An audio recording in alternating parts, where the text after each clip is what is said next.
Welcome to the Explainer. Right now, the Middle East is experiencing some incredibly rapid, high-stakes geopolitical shifts, and honestly, they're sending shockwaves across the globe. What started as a pretty fragile pause in hostilities has suddenly unraveled, and the consequences are expanding far beyond just a localized conflict. So today, we're going to unpack the swift collapse of the U.S.-Iran ceasefire. We'll look directly at the data, the public statements, and the immediate impacts to understand exactly how this situation escalated so quickly, and what it all means for the rest of the world. Okay, let's dive into this. We're going to break this crisis down into 5 parts.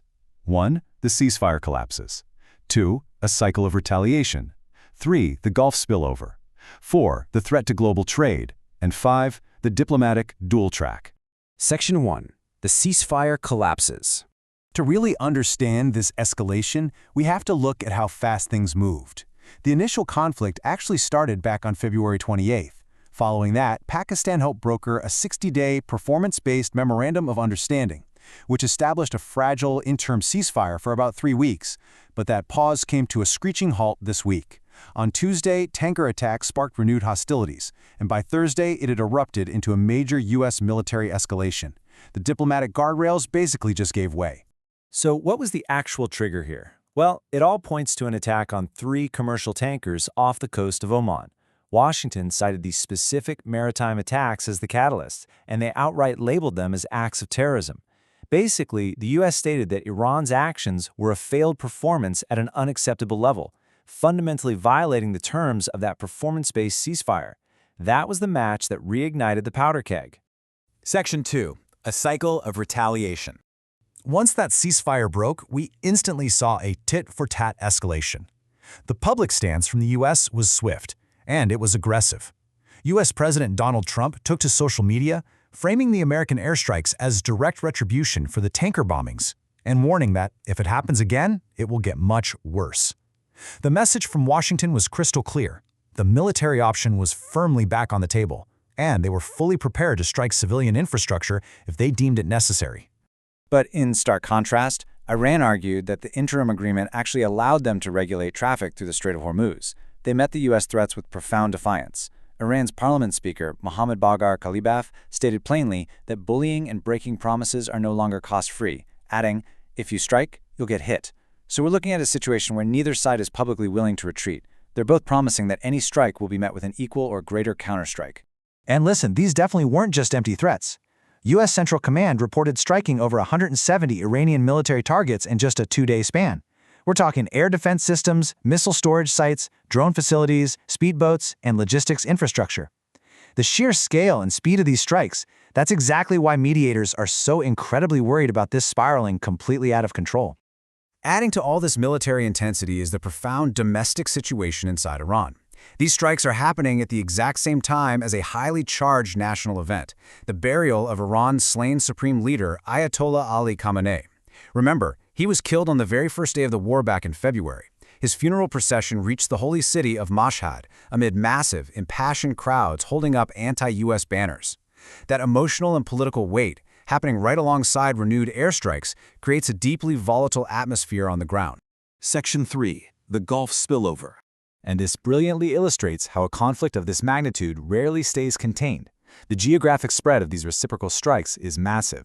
The U.S. hit Iranian targets around the Bushehr nuclear power complex, as well as southern coastal ports like Bandar Abbas, Chabahar, and the Siri Pier, plus the Khuzestan province. In return, Iran claimed to target U.S. bases and strategic centers across allied Gulf states, launching projectiles toward Bahrain, which houses the U.S. Navy's Fifth Fleet, as well as Kuwait, Qatar, and Jordan. The battlefield has literally expanded across the entire region. Let's look at the concrete consequences of this spillover, because we aren't just talking about military posturing here. A provincial official reported that a U.S. strike on the Sariq Pier killed 3 people and injured 15. Over in Jordan, state news reported intercepting 8 incoming missiles, which actually triggered the U.S. embassy there to issue an immediate shelter-in-place alert for its citizens. The broader region is now actively having to defend its airspace and protect its populations from the crossfire. Section 4. Threat to global trade. Now, you might be wondering, why does a conflict in the Persian Gulf matter to you, watching this thousands of miles away? Well, before this war kicked off in February, roughly 1/5 of all global oil and liquefied natural gas supplies moved through the Strait of Hormuz. 20%.